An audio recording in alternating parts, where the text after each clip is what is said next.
ہر طرح کی تعریف اللہ تعالیٰ کے لیے ہے جو فضل و احسان اور سخاوت و نوازش والا ہے۔ اس نے مخلوقات پر اپنی نوازش کو عام فرمایا، انہیں سلامتی کے گھر کی طرف بلایا۔ وہ عبادت کیے جانے کا سب سے زیادہ حقدار، ذکر کیے جانے والوں میں سب سے زیادہ عظیم، بادشاہوں میں سب سے زیادہ شفقت کرنے والا، مدد طلب کیے جانے والوں میں سب سے زیادہ مدد کرنے والا، پکارے جانے والوں میں سب سے زیادہ سننے والا، دینے والوں میں سب سے زیادہ سخی اور فیصلہ کرنے والوں میں سب سے زیادہ منصف ہے۔ میں گواہی دیتا ہوں کہ اللہ کے علاوہ کوئی معبود نہیں، وہ اکیلا ہے، اس کا کوئی شریک نہیں۔ میں گواہی دیتا ہوں کہ ہمارے سردار و حبیب محمد اس کے بندہ و رسول ہیں۔ اللہ کا درود و سلام اور برکتیں نازل ہوں ان پر، ان کی آل و اولاد اور صحابہ کرام پر، اور بہت زیادہ سلامتی نازل ہو۔ اما بعد، مومنو حسب استطاعت اللہ کا تقوی اختیار کرو، اپنے نبی کی سنت کو مضبوطی سے تھامے رکھو، اپنے مابین صلح صفائی کر لو، اپنی صفوں اور ملکوں کے اتحاد کی حفاظت کرو، ارشاد ربانی ہے، اور اپنے ساتھ سفر خرچ لیا کرو، سب سے بہتر توشہ اللہ کا ڈر ہے، اور اے عقل مندو مجھ سے ڈرتے رہا کرو۔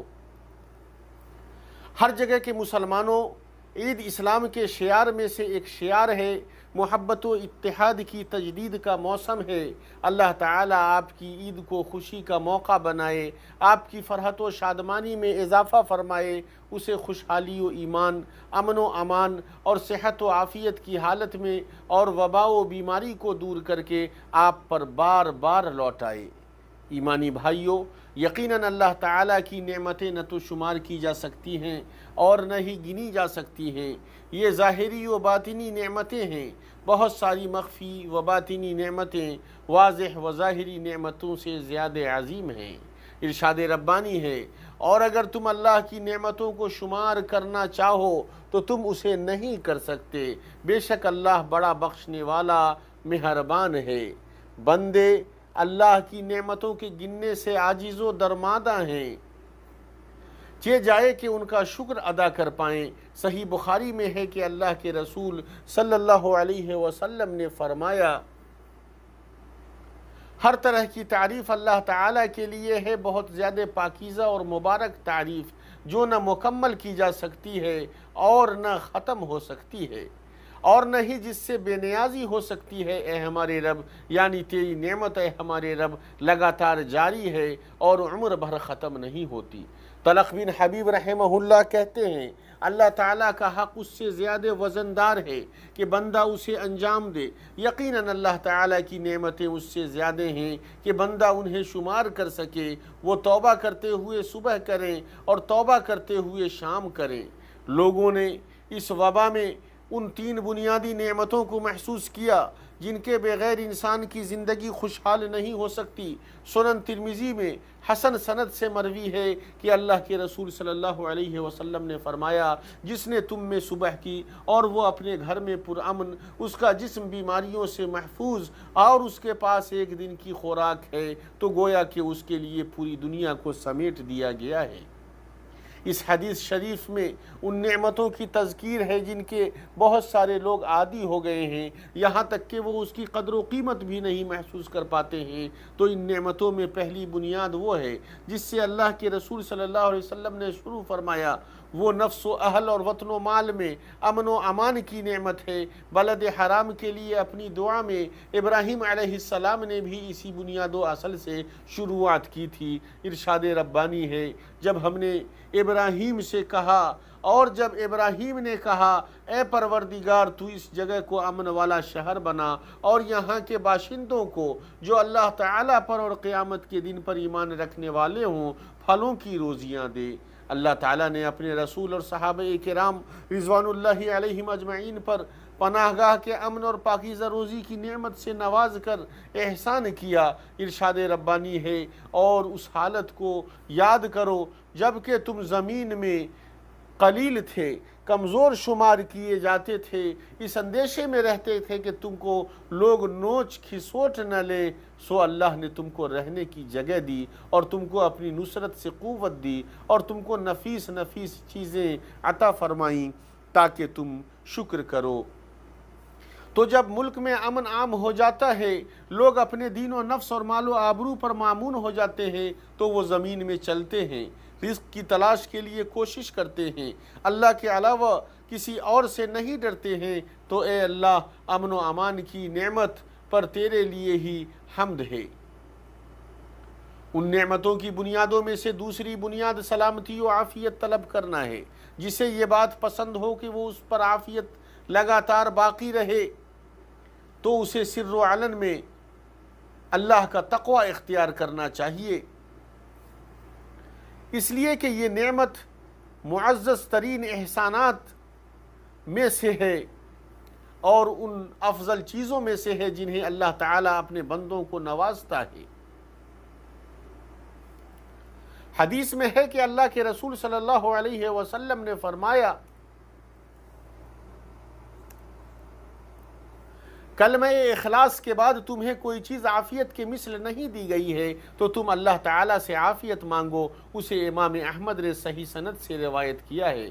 تو اللہ تعالیٰ سے عافیت مانگنے میں اللہ کی عظیم نعمتوں کی قدردانی اور خالق کے لیے بندے کی ضرورت کا اعتراف اور ہمیشہ اللہ تعالیٰ سے مہربانی و عافیت کی باقی رہنے کی دعا کرنا ہے۔ یہ افضل ترین اور اللہ کے نزدیک محبوب ترین دعا میں سے ہے۔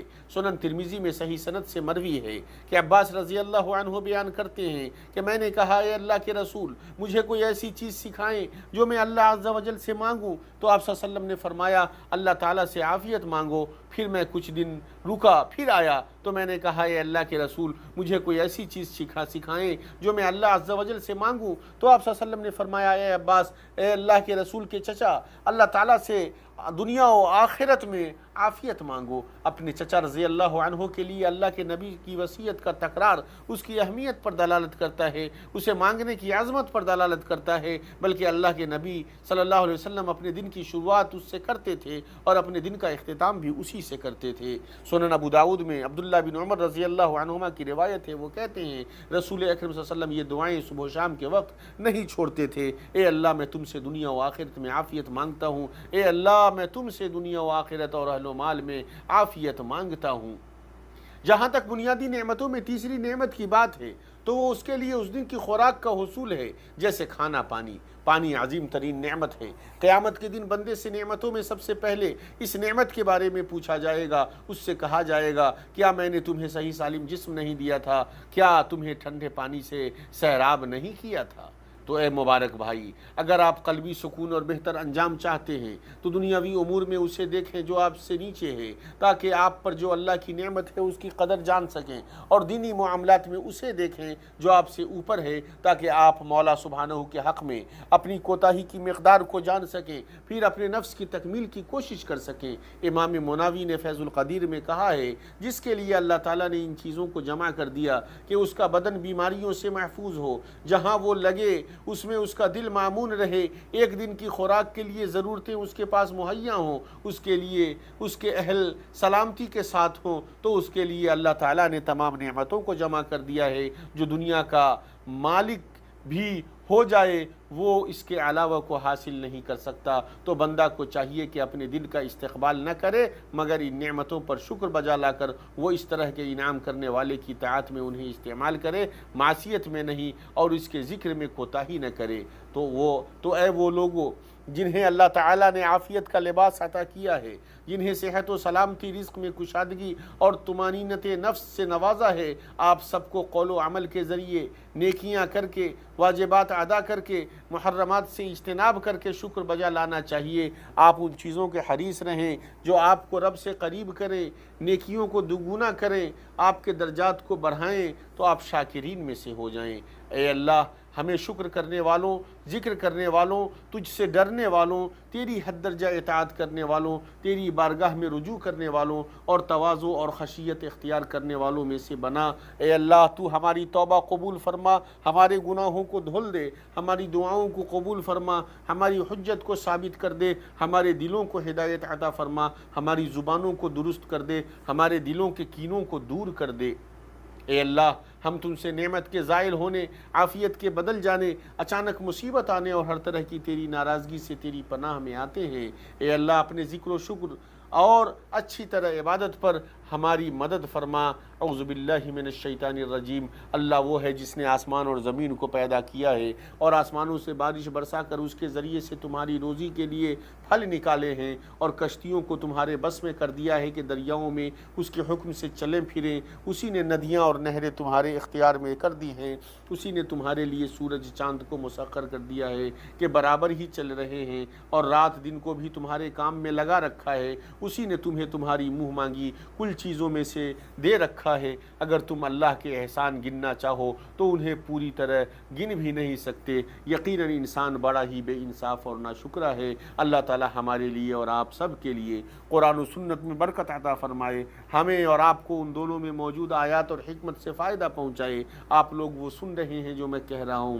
میں اللہ تعالیٰ سے اپنے لیے اور آپ سب کے لیے ہر طرح کے گناہ سے مغفرت طلب کرتا ہوں۔ اس ذات سے مغفرت طلب کرو، وہ بہت زیادہ معاف کرنے والی اور بہت زیادہ رحم کرنے والی ہے۔ ہر طرح کی تعریف اللہ تعالیٰ کے لیے ہے جس نے ہمارے اوپر شریعت اسلام کے ذریعے اور صیام و قیام کو میسر کر کے احسان فرمایا۔ میں گواہی دیتا ہوں کہ اللہ کے علاوہ کوئی معبود نہیں، وہ اکیلا ہے، اس کا کوئی شریک نہیں، وہ جلال و اکرام والا ہے۔ میں گواہی دیتا ہوں کہ ہمارے سردار محمد اس کے بندہ و رسول ہیں، وہ ان میں سب سے افضل ہیں جنہوں نے اللہ کی بندگی کی اور صیام و قیام کیا۔ اللہ تعالیٰ کا درود و سلام اور برکتیں نازل ہوں ان پر، ان کی آل و اولاد اور صحابہ کرام پر اور ان کے پیروکاروں پر، اور بہت زیادہ سلامتی نازل ہو۔ اما بعد مومنوں، چند دنوں قبل ہم نے ایک معزز مہینہ اور عظیم موسم کو الوداع کہا ہے۔ اس کے ایام ختم ہو گئے، اس کی راتیں گزر گئیں، اس کے صحیفے لپیٹ دیے گئے۔ تو جس نے رمضان سے استفادہ کیا اس کا دل پاک ہوا، اس کے نفس کا تزکیہ ہوا، تو رمضان کے بعد وہ خیر کی طرف متوجہ ہونے والا ہوا۔ اس لیے کہ نیکیوں کی قبولیت کی نشانیوں میں سے یہ ہے کہ اس کے بعد بھی نیکیاں کی جائیں۔ اور مبارک بھائی آپ جان جائیں کہ خود ستائی عمل کو اور ریا عمل کو برباد کر دینے والے ہیں۔ تو یہ ابراہیم علیہ السلام ہیں، جب انہوں نے اللہ کے حکم سے بیت حرام بنایا، اس کے باوجود بھی وہ ڈرتے رہے کہ کہیں ان سے قبول نہ کیا جائے۔ ارشاد ربانی ہے، انہوں نے کہا ہمارے پروردگار تو ہم سے قبول فرما، تو ہی سننے والا اور جاننے والا ہے۔ اور صحیح جامع میں ہے کہ اللہ کے رسول صلی اللہ علیہ وسلم نے فرمایا اگر تم گناہ کرنے والے نہ ہوتے تو میں تمہارے سلسلے میں اس سے زیادہ بڑی چیز کے سلسلے میں ڈرتا، اور وہ خود ستائی ہے، خود ستائی۔ اس لیے سلف خود ستائی سے ڈرتے تھے اور اس سے ڈراتے تھے۔ مومنوں، اگرچہ رمضان کا مہینہ گزر گیا ہے، لیکن اللہ تعالیٰ نے پوری عمر کو طاقت و عمل کا موقع بنایا ہے، تو زیادہ سے زیادہ نوافل و عبادتیں کرو، نیکیوں میں سبقت کرو۔ صحیح مسلم میں ہے، اللہ کے رسول صلی اللہ علیہ وسلم نے فرمایا جس نے رمضان کا روزہ رکھا اور اس کے بعد شوال کے 6 روزے رکھے تو گویا کہ وہ پورے زمانے کا روزہ رکھنے کی طرح ہے، وہ اس طرح کی نیکیاں 10 گنا ملتی ہیں۔ تو ایک مہینہ رمضان کا روزہ 10 گنا یعنی 10 مہینے کے برابر ہوا، اور 6 دن کا روزہ 60 دن یعنی 2 مہینے کے برابر ہوا، اور مہینوں کی تعداد اللہ کے نزدیک 12 ہے۔ اسی طرح ہر ہفتے کے سوموار اور جمعرات کے روزے کی تلقین کی گئی ہے، اسی طرح ہر مہینے کے ایام 20 کے روزوں کی تلقین کی گئی ہے۔ مومنو جان لو کہ فرائض کے بعد سب سے افضل نماز قیام اللیل ہے۔ سنن ابی داؤد میں صحیح سند سے وارد ہے، عائشہ رضی اللہ عنہ کہتی ہیں قیام اللیل کو نہ چھوڑو، اس لیے کہ اللہ کے رسول صلی اللہ علیہ وسلم اسے نہیں چھوڑتے تھے۔ جب آپ بیمار ہوتے یا سست ہوتے تو بیٹھ کر قیام والی نماز پڑھ لیتے۔ خیر کی راہیں بہت زیادہ ہیں، فلاح کے راستے میسر ہیں، اللہ تعالیٰ کی رحمت کشادہ ہے، کامیابی کی راہیں میسر ہیں، اللہ کی رحمت کشادہ ہے۔ جنت کے 8 دروازے ہیں، جو نمازی ہوگا اسے باب صلاۃ سے بلایا جائے گا، جو اہل صدقہ ہوگا اسے باب صدقہ سے بلایا جائے گا، جو اہل صیام ہوگا تو اسے باب ریان سے بلایا جائے گا۔ سفیان بن عبداللہ الثقفی رضی اللہ عنہ اللہ کے رسول صلی اللہ علیہ وسلم کے پاس آئے اور کہا اے اللہ کے رسول، مجھے اسلام کے بارے میں کوئی ایسی بات بتائیے جس کے متعلق آپ کے بعد کسی سے نہ پوچھوں۔ تو آپ صلی اللہ علیہ وسلم نے فرمایا یہ کہو میں اللہ پر ایمان لایا اور اس پر ثابت قدم رہو۔